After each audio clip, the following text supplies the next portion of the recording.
നമസ്കാരം. ആശ്രവാസ്തുവിലേക്ക് സ്വാഗതം. 2025 നവംബർ മാസത്തെ സമ്പൂർണ്ണ മാസഫലത്തെക്കുറിച്ചാണ് ഇന്ന് ഞാൻ സംസാരിക്കുന്നത്.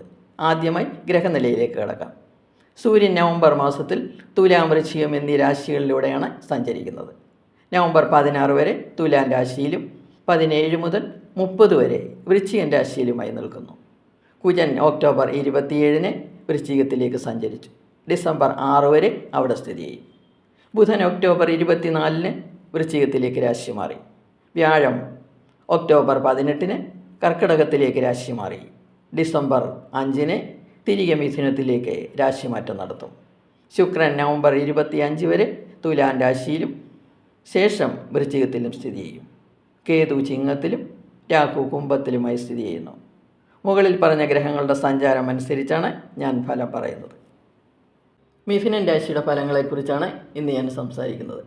മകയിരമര, തിരുവാതിര, പുണർദം മുക്കാൽ എന്നീ നക്ഷത്രങ്ങൾ ചേർന്നതാണ് മിഥുനൻ രാശി.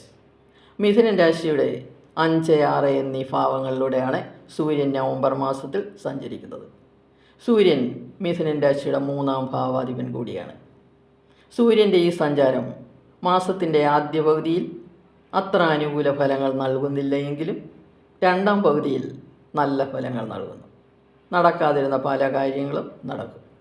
ശത്രുക്കളുടെ നാശവും തൊഴിൽ രംഗത്തെ അഭിവൃദ്ധിയും സാമ്പത്തിക നേട്ടങ്ങളും മനസ്സന്തോഷവും സമൂഹത്തിൽ മാന്യതയും ലഭിക്കുന്നു. ഉദ്യോഗാർത്ഥികൾക്ക് ഈ സമയം വളരെ നല്ലതാണ്.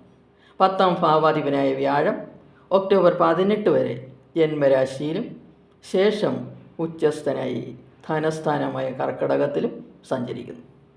ഒക്ടോബർ 18 വരെ കർമ്മരംഗത്ത് തർക്കങ്ങളും സർക്കാരിൽ നിന്ന് പ്രതികൂല നടപടികളും അധിക ചിലവുകളും മനോവിഷമവും ഉണ്ടായി.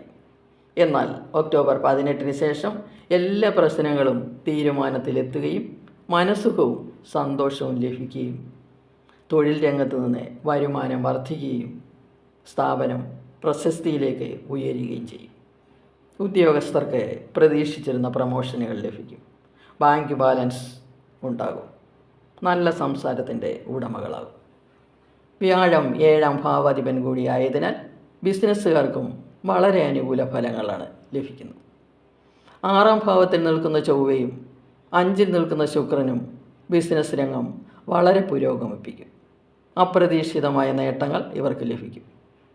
തൊഴിൽ രംഗത്ത് പ്രശ്നങ്ങളെല്ലാം പരിഹരിച്ച് ബാധ്യതകൾ തീർത്ത് പ്രശസ്തിയിലേക്ക് എത്തുന്ന സമയം കൂടിയാണ്. 5ാം ഭാവാധിപനായ ശുക്രൻ നവംബർ 26 വരെ സ്വന്തം രാശിയിൽ നിന്ന് വിദ്യാർത്ഥികൾക്ക് ശ്രേഷ്ഠമായ അനുഭവങ്ങൾ നൽകും. കുട്ടികൾ മറ്റുള്ളവരുടെ ഇടയിൽ ആദരണീയരാകും. പരീക്ഷാ വിജയങ്ങൾ ഉണ്ടാകും. മാസത്തിൻ്റെ 2ാം പകുതി കൂടുതൽ മെച്ചമായിരിക്കും. ദമ്പതികൾക്കും പ്രണയിക്കുന്നവർക്കും സമയം അനുകൂലമാണ്. വിവാഹാലോചന നടത്തുന്നവർക്ക് മാസത്തിൻ്റെ 2ാം പകുതി കൂടുതൽ അനുകൂലമായിരിക്കും. 3ാം ഭാവത്തിൽ സ്ഥിതി ചെയ്യുന്ന കേതു വളരെ അനുകൂല ഫലങ്ങളാണ് നൽകുന്നത്. ശത്രുനാശവും ധനലാഭവും ഉണ്ടാകും. എന്നാൽ 9ാം ഭാവത്തിൽ സ്ഥിതി ചെയ്യുന്ന രാഹു പിതൃക്ലേശവും സന്താന ദുഃഖവും പ്രയാസങ്ങളും ഉണ്ടാക്കുന്നു. 10ാം ഭാവത്തിൽ സ്ഥിതി ചെയ്യുന്ന ശനി കണ്ടകശനിയെ സൂചിപ്പിക്കുന്നു. എന്നാൽ ഒക്ടോബർ 18 മുതൽ ശനിയെ വ്യാഴം വീക്ഷിക്കുന്നതാണ്. ആയതിനാൽ ഈ സമയത്ത് ശനിദോഷത്തിന് കാഠിന്യം കുറയുന്ന സമയമാണ്. വ്യാഴത്തിൻ്റെ 2ാം ഭാവത്തിലെ സ്ഥിതി മാത്രം മതി ഡിസംബർ 5 വരെ നിങ്ങൾക്ക് എല്ലാ ഐശ്വര്യങ്ങളും നിലനിർത്താൻ. വ്യാഴം 5, 7, 9 എന്നീ ഭാവങ്ങളിലേക്ക് ദൃഷ്ടി ചെയ്യുന്നു. ഇത് നിങ്ങളുടെ മനസ്സന്തോഷത്തെയും പ്രണയത്തെയും വിദ്യാഭ്യാസത്തെയും ദാമ്പത്യത്തെയും ബിസിനസ്സിനെയും ഭാഗ്യത്തെയും വർദ്ധിപ്പിക്കുന്നു. അങ്ങനെ നവംബർ മാസം നിങ്ങൾക്ക് സന്തോഷത്തിൻ്റെ ദിനങ്ങളായിരിക്കും നൽകുന്നത്. ശനിദോഷ പരിഹാരത്തിനായി ശനിയാഴ്ച തോറും ശാസ്താവിന് നീരാഞ്ജനം നടത്തുക. ശാസ്താവിൻ്റെയും ശിവൻ്റെയും കീർത്തനങ്ങൾ നിത്യവും ജപിക്കുക. രാശ്യാധിപനായ ബുധനെ പ്രീതിപ്പെടുത്താൻ കൃഷ്ണഭഗവാനെ ബുധനാഴ്ച തോറും പാൽപായസം നടത്തുക.